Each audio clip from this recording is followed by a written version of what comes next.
네, 앞서 전해드린 것처럼 헌재 주변 경비 강화되고 있습니다. 안국역 헌재 주변 출구는 오늘 정오부터 폐쇄되기도 했습니다. 경찰은 헌법재판소 정문 앞에서 천막을 치고 자리 잡은 시위대를 퇴거시켜 헌재 일대를 진공 상태로 만든다는 계획입니다. 황윤태 기자입니다.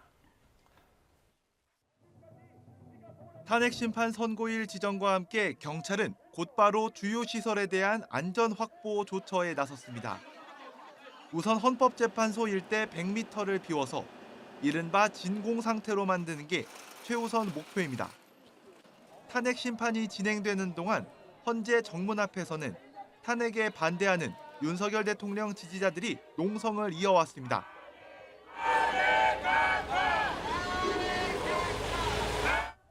앞서 경찰이 일부 시위대를 강제 해산했지만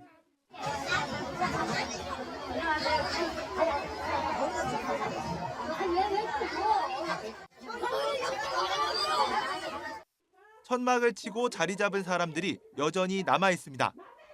이들은 1인 시위는 헌재 100m 이내 집회 시위 금지 대상이 아니라는 점을 근거로 선고일까지 자리를 지키겠다는 입장입니다.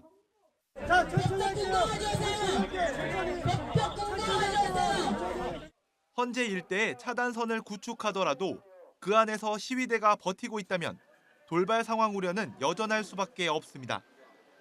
이에 따라 경찰은 1인 시위라도 같은 목적을 갖고 조직적으로 행동했다면 집회 시위에 해당한다는 2009년 대법원 판례를 참고해 대응할 방침입니다. 특히 경찰관 직무집행법 5조와 6조에 따라 위험 발생과 범죄 예방을 목적으로 헌재 앞 1인 시위도 통제할 수 있다는 입장입니다. 일단 대화경찰을 동원해 자발적인 이동을 유도하되 불응할 경우 물리력을 동원해 완전히 퇴거시킨다는 계획입니다. 이후 헌재 인근을 차벽과 질서 유지 장비로 더 촘촘히 둘러싸 외부인의 접근을 막고 헌재 경내에는 전담 경호대 외에도 형사, 경찰 특공대를 배치해 재판관 신변 보호에 나섭니다. 또 헌재가 위치한 서울 종로, 중구 일대는 특별범죄 예방 강화 구역으로 설정해 빈틈없이 치안을 유지한다는 계획입니다. YTN 황윤태입니다. 네, 헌재 주변 경비가 상당히 좀 강화되고 있는 상황입니다. 지하철역 폐쇄에 이어서 정문 앞 도로도 지금 통제하기 시작했다는 속보가 들어왔습니다. 안국역 2번 출구에서 제동초등학교 교차로 차량 통제가 시작이 됐고요. 경찰은 이 헌재를 진공 상태, 한마디로 충돌할 수 없는 시위대가 없는 상태로 만드는 준비를 하고 있습니다. 다만 천막 시위는 여전한 상황인데요. 혹시 발생할 수 있는 충돌을 방지하기 위한 조치로 보입니다. 또 관련 소식은 들어오는 대로 저희가 전해드리겠습니다. 경찰이 폭력 시위에 대해서도 무관용 대응 원칙을 세우고 만반의 준비 태세를 갖췄습니다. 압도적인 경찰력을 투입해 불상사를 막고 만일의 사태가 벌어지면 캡사이신을 비롯한 진압 장비를 총동원할 계획입니다. 박조은 기자입니다.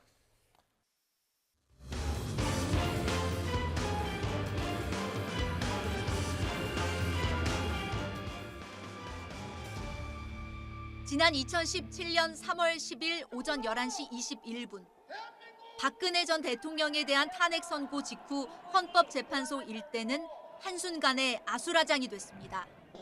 흥분한 지지자들이 버스에 올라타는 등 격하게 반발하다 4명이 숨지고 63명이 다쳤습니다. 당시 4,000명 넘는 경찰을 투입하고도 대규모 사상자를 막지 못한 경찰은 이번에도 선고일에 돌발 상황이 발생할 수 있다고 보고 취약점을 보완해왔습니다. 경찰은 먼저 압도적 경찰력으로 난동 상황을 사전에 차단한다는 계획입니다. 이를 위해 전국에 가포 비상을 발령해 경찰력과 장비를 100% 동원할 수 있도록 했습니다. 기동대만 337개, 2만 명을 투입하는데 특히 이 가운데 70%인 14,000명을 서울 지역에 집중 배치합니다. 무엇보다 차벽 저지선이 가장 중요하다고 보고 2중, 3중으로 촘촘하게 세우는 건 물론 바퀴에 밧줄을 달아 시위대가 매달리거나 흔들어도 버스가 넘어지지 않게 고정할 계획입니다. 또 흥분한 시위대가 버스 위에 올라갈 경우에 대비해 에어매트를 설치하고 끌어내는 훈련도 마쳤습니다. 경찰은 시설 파괴나 경찰관 폭행, 방화 같은 폭력 행위에는 현행범 체포 등 엄정 대응할 방침입니다. 공권력에 도전하는 행위에 대해서는 무관용 원칙으로 강력 대응할 것이며 서부 지법과 같은 불법 사태가 재발하지 않도록 엄정하게 대비하겠습니다. 기동대원들은 모두 신체 보호복을 착용하고 물리적 충돌 시에는 진압봉도 사용할 수 있도록 했습니다. 특히 8년 전 탄핵 선고일 이후 처음으로 캡사이신 사용도 허용됐는데 필요할 경우 현장 지휘관의 판단에 따라 사용 여부를 결정할 계획입니다. YTN 박조은입니다.